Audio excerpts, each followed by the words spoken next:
mipira mirefu, lakini pia kwa kudictate, kwa kuvamia pale ambapo anatakiwa kuvamia, lakini kwa kupiga pasi aidha fupi. Kwa hiyo energy ya Yanga pia ilibadilika katika kipindi cha pili. Damaro ambaye Duke Abuya ambao walikuwa wanaonekana wako slow katika kipindi cha mwanzo, baadaye wakaanza kusprint, sio tena kujog. Kwa hiyo wanasema chumba cha kubadilishia nguo kinakupa matokeo ya mchezo. Inaonekana wachezaji kwenda half time, namna ambavyo mwalimu wa Young Africans aliongea nao kwa namna ya kuhitaji energy zaidi. Tuliona baadaye kila mtu alikuwa anatoa energy kwa asilimia kubwa yao, lakini pia huyo Duke Abuya, Bakari Mwamnyeto, mpaka kila mtu baadaye alikuwa anatoa 100%, kitu ambacho kipindi cha kwanza hazikuwepo. Ulikuwa mchezo mzuri. Pengine tukiangalia zaidi, Simba wamedominate kipindi cha kwanza, Young Africans wamechukua game kipindi cha pili. Tukiongelea eneo la kiungo, umenigusia kwa upande wa Duke Abuya, lakini awali ni kama Simba walimiliki zaidi. Ubora wa viungo wa Simba ulikuwa sehemu gani zaidi? Ubora wa viungo wa Simba walikuwa kwenye, ndio hicho ninachokisema, uwezo wa mtu mmoja mmoja. Unajua kuna uwezo kiufundi, alafu kuna uwezo kimbinu, technique and tactical. Kiufundi ni mchezaji anaweza kupiga pasi nzuri kiasi gani kwenda sehemu kutengeneza uhatari. Pasi ambayo anaipiga Clatous Chota Chama au pasi ambayo anaipiga Loemba, pasi ambayo anaipiga Neo Maema, ni pasi ambayo ni hatari na nzuri kiasi gani. Hilo ni swala la kiufundi.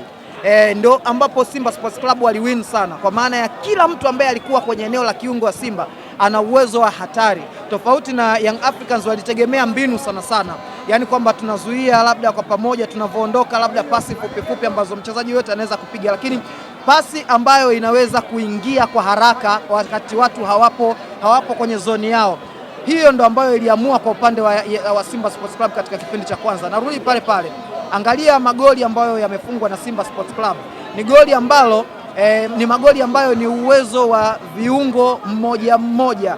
Hakuna kiungo ambaye anafundishwa, ama hakuna mbinu ambayo inasema ukikaa sehemu fulani upige tic-tac, ufanye back score kick, ni mtu mmoja. Kwa hiyo mara zote Simba wanapofika kwa wachezaji wa Yanga wanapofika kwa wachezaji wa Simba Sports Club wanakuta tayari mpira umeshaondoka, imepigwa pasi ambayo huwezi kutegemea. Huo ndio ulikuwa ubora zaidi, ubora ambao Damaro, Duke Abuya kwa leo hawakuwa nao. Pengine ilisemekana kwamba huenda hii ikawa ni mechi ya kuamua nani kuwa bingwa. Young Africans ametoa sare dhidi ya Simba tena. Title race unaionaje? Ni bado ligi ni ngumu, ama kuna mmoja muona tayari huenda akawa ni bingwa msimu huu? Ni wazi kwamba Young Africans ana advantage. Kama mechi ya leo umeiona ngumu na Simba ameongoza mapema, kwa sababu alikuwa anahitaji mechi zaidi, kwa sababu alikuwa anahitaji close ile gap, lakini kilichotokea ni kwamba Young Africans ameokota alama moja. Kwa hiyo maana yake tayari bado Young Africans anakuwa yupo katika eneo lile zuri, kuna gap pale kati yake. Kwa hiyo kama Simba Sports Club angeshinda mechi ya leo ingekuwa game on, lakini Simba kwa matokeo haya advantage kubwa sana nayo Young Africans kwa ligi yetu ambayo tunaifahamu, ligi kuu ya soka Tanzania bara. Kitu pekee ambacho kinaweza kusalia mbele ya Young Africans ni Azam katika mchezo wa marejeano, lakini kwa upande mwingine naweza kusema Young Africans tayari ameshaanza sasa mua ule kufikia kwenye utamu. Jana mara baada ya mazoezi walipostudio wakaonyesha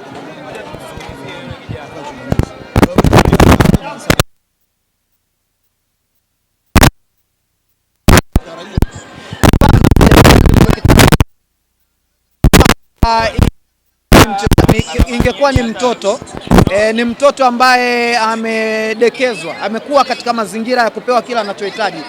Akitaka kwenda shule madaftari anapewa 9, vitabu anapewa 9, sijui nini anapewa 9.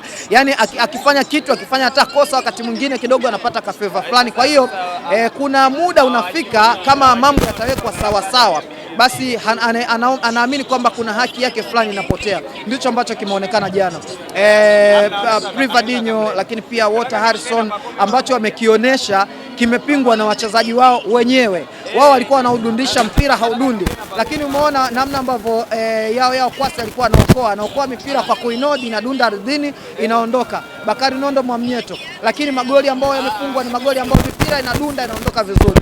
Uwanja huu hapa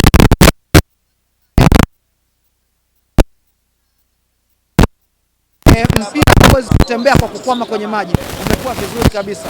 naamini ama kwa namna ilivyo ni kwamba walitafuta kieneo fulani ambacho hakiko vizuri, kwa sababu unajua uwanja ni eneo kubwa, una maeneo ya wapiga picha kukaa, kuna maeneo ya pitch kwa ajili ya mchezo kabisa kuchezwa, kuna maeneo kwa ajili ya ball boys kukaa. Kwa hiyo unapoenda eneo ambalo pengine anatakiwa kae ball boy, alafu wewe ukaenda ukachukua mchanga wa eneo hilo kaniambia ndio eneo ambalo linatakiwa kucheza mpira, ni ajenda mbovu tu kwa mpira wetu wa ligi kuu soka Tanzania bara na Watanzania.